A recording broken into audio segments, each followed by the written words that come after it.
Hi and welcome. So today I want to share with you how that critical voice that you might not recognize is holding you back from resolving your emotional eating. So if you're new here, welcome. My name is Michelle. I'm a certified holistic nutritionist specializing in emotional eating.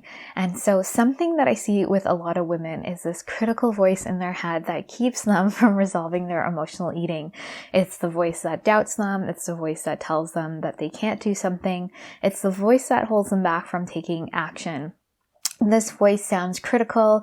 It can be resistance. It can be just sort of that sabotaging voice in your head. And so, the way we can think about this voice is that it doesn't make us feel good. And so when we are feeling good and moving in the right direction, it's going to be really easy to take action steps.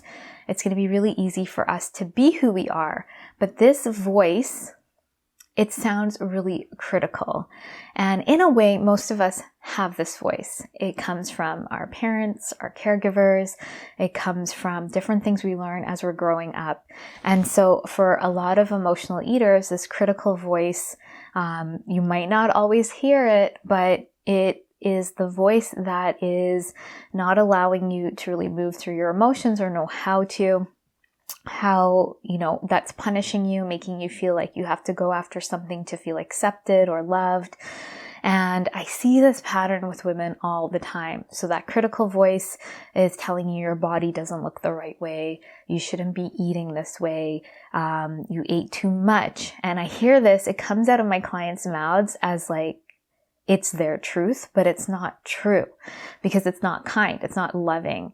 And then they criticize themselves. I shouldn't have done that. And it's like, if you sort of zoom out and you look or you were to listen to them, it's like a critical parent. It's like a punishing parent. It's like someone that's so awful.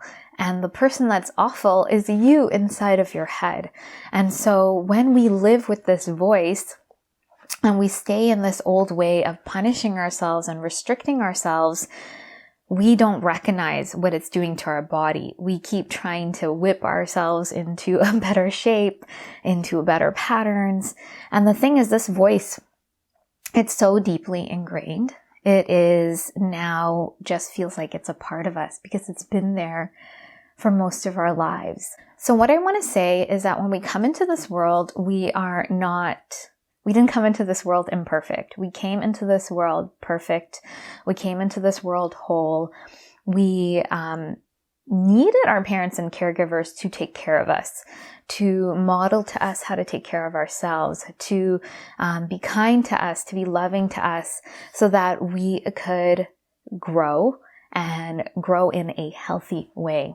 And so I'm going to just clarify, when I use the word healthy and unhealthy, I think they can be really ambiguous. And so I want you to sort of use your body to discern the difference between healthy and unhealthy. So in our body, when our body's in a state of health, our body is going to be in a calmer nervous system. We're going to feel more ease, more peace. Our mind is not going to be on hyper alert or in survival mode. It's going to be in a calm state. And when our body's actually biologically turned on for health. So we are going to digest better. We're going to have better hormonal balance. All of the things, we're going to release weight. We're not going to store weight. Our immune system is going to function optimally. This is all data. This is science. And so when we're in an unhealthy state, it is the opposite. So we're in survival mode that turns on thoughts of survival and whatever triggers that. So when you're an emotional eater, when you're restricting food, you're punishing your body, you're suppressing your emotions, you're telling yourself you're not good enough, you should, that turns on the stress response. And in the body, that means we're in fight or flight. That means we're in survival mode. That means that our digestion is going to be off. Our moods are going to be off. We're going to have more triggers.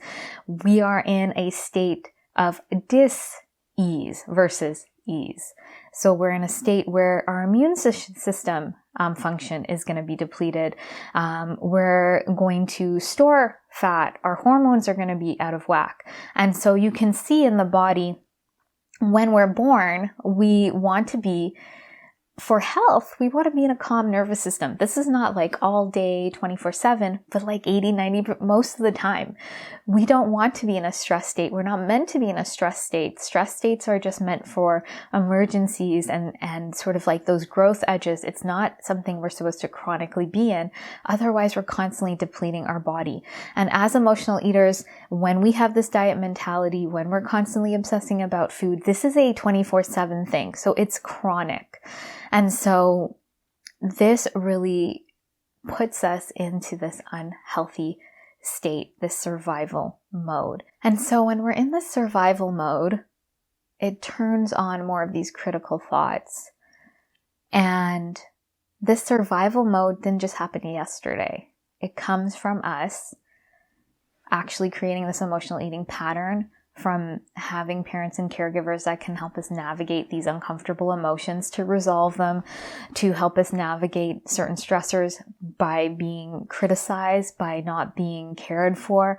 This is where this pattern originates. And then it becomes, because it's a coping mechanism, it becomes a way we cope. So emotional eating, whenever we're triggered, we go to food to soothe ourselves, to numb ourselves so our nervous system can calm down and regulate. But it is not a healthy way of doing that. It's still coping. If we were to resolve that, our nervous system would be in calm and it would have a resolution. It wouldn't be coping and in the cycle of coping and constant instant gratification and constant needing of numbing. It would sort of clear that, and then another life event would happen and we'd move through it, because life has things happening. We can't have a perfect life where nothing happens. We're meant to have these little ups and downs, but when we're chronically in this, which is what happens when we cope. So we cope, we don't fully resolve something, so it lives in our body. The pattern keeps growing and growing. And this pattern in particular, emotional eating, what happens is that we then layer on the criticisms of society around food, because now society doesn't look at the deeper root. It says, no, something's wrong with the way you eat. Something's wrong with your body. And then we think, yeah, if I could do that, then I'd be accepted, because I'm still looking for this acceptance and feeling okay. This makes me feel okay. This makes me feel okay. If only I look this way, if only I could control, then finally I'd be okay. You know, if I can control my dinner, I'll be okay. I'll be accepted. If I can just, be at that weight and lose those 10 pounds, then I'll be okay. And what we don't see is that frantic thought pattern is creating more of what we don't want, because we're going into fight or flight mode. We're going into survival mode in our body, which turns on dis-ease, weight gain, digestive issues, critical thoughts. So we're constantly feeding this part of us.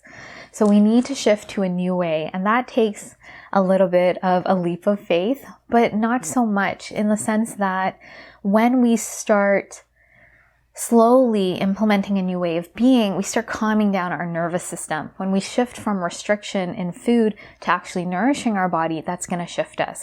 And we start seeing where we're actually triggered, because we can be triggered into emotional eating when we are restricting ourselves from those critical thoughts around food. But when we start easing into nourishing our body and feeling good and actually getting that feedback in our body, and to start seeing where the triggers are underneath that, maybe around food, maybe around emotions, other things happening, then we start doing that. We start doing that around our body, and we start working with those deeper traumas, those unresolved emotions that live in our body. And so when we're able to get to those deeper layers at the root, we clear this pattern at the root. We clear those thoughts at the root, because they come from this deeper place. They keep playing out again and again. And when we get to the truth of that, we come back to that innocence when we were born. Nothing was wrong with us. We don't need to change. We don't need to be something else to be accepted. What we've done is we've chased all of these things. We've had to cope, yes, and then we add on these other patterns with diet mentality and body image issues, which put us more into this survival mode, which actually makes our body unhealthy. And so we see the result of that, and then we're trying to fix it with more of the same critical patterning, which makes zero sense. It's that that quote I shared before, Einstein's quote of doing the same thing, expecting a different result. That's the definition of insanity. So we keep punishing ourselves and being critical, and we keep like pushing ourselves, and we're in this survival mode, and we might get a result, but we don't, and we're still there. And we need to shift to thriving. We need to shift to calm and ease so that we turn our body on for rest and digest, for health. And so we need to go through these layers where we're shifting the way we look at food, the types of foods that we're eating. We're shifting the way we relate to our body and honoring it. And we're doing that deeper work on where these unresolved emotions live in the body so that we can clear it, clear those thoughts. And then we're going to be more at ease. We're going to align back to ourselves, which is in a state of health, which is a calm state, an ease state. It's going to open up our perception and the way we look at the world, because it's in this calm state that we're going to have we're going to grow our prefrontal cortex. We're going to see more clearly. We're going to have better ideas because we're not in survival, right? We are in thriving. So this is why these thoughts, you feel like they're a part of you because you've been living in them for so long. And you need to really see that feeling ease and peace and calm is your natural state. And that's a hard jump when you've been living in the survival state for so long. I see this time and time again with clients. They start tangibly seeing and feeling in their body that ease and how they've been in sort of this rat race. And you can actually get the results you want when you're in a calmer state, and you're going to have more capacity for it as well.